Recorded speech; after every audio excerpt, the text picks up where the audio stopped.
बच्चों, आज हम कक्षा 10वीं के प्रश्नावली 5 के समांतर श्रेणी अर्थमेटिक प्रोग्रेशन के अंतर्गत समांतर श्रेणी एक परिचय है, यानी एक इंट्रोडक्शन के रूप में समांतर श्रेणी को हम समझेंगे।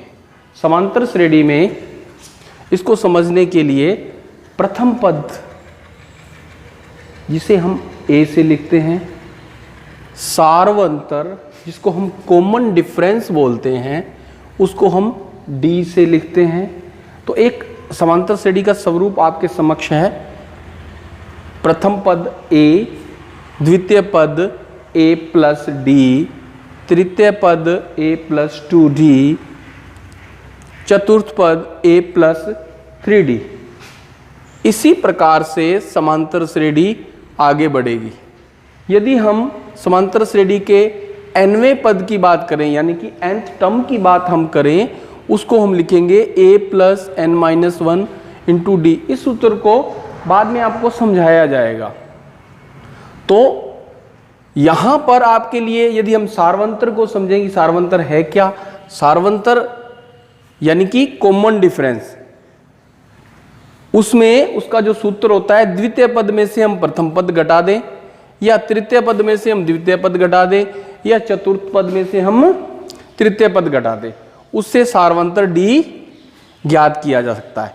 सार्वंतर आवश्यक नहीं है कि सदा धनात्मक ही हो, सार्वंतर नकारात्मक भी हो सकता है, अर्थात नेगेटिव भी हो सकता है। तो यहां पर हमने देखा प्रथम पद को हमने a1 लिखा, a1 बराबर a यानी कि प्रथम पद, और द्वितीय पद a2 को लिखा हमने a प्लस डी। यहां पर सार्वंतर इसके अंदर प्रथम पद में जुड़ गया।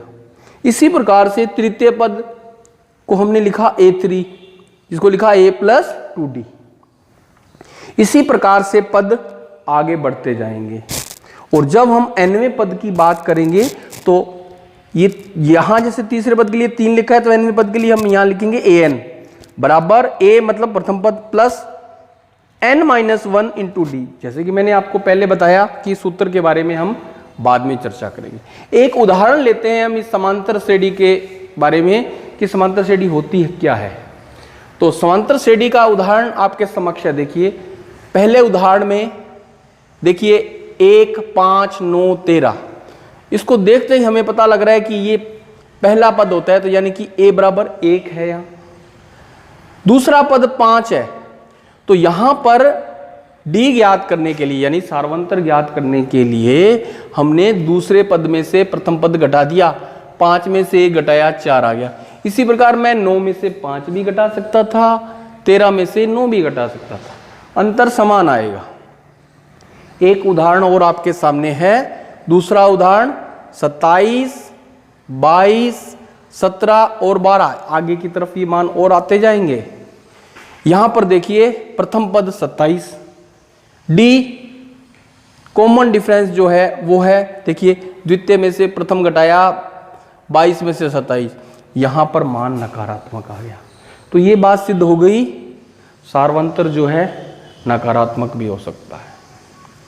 तो ये समांतर श्रेणी के बारे में एक परिचय आपके समक्ष आपको दिया गया। आगे की जो क्लास होगी उसमें हम समांतर श्रेणी का nवां पद ज्ञात कैसे किया जाए, इसके बारे में विस्तार पूर्वक चर्चा करेंगे। धन्यवाद।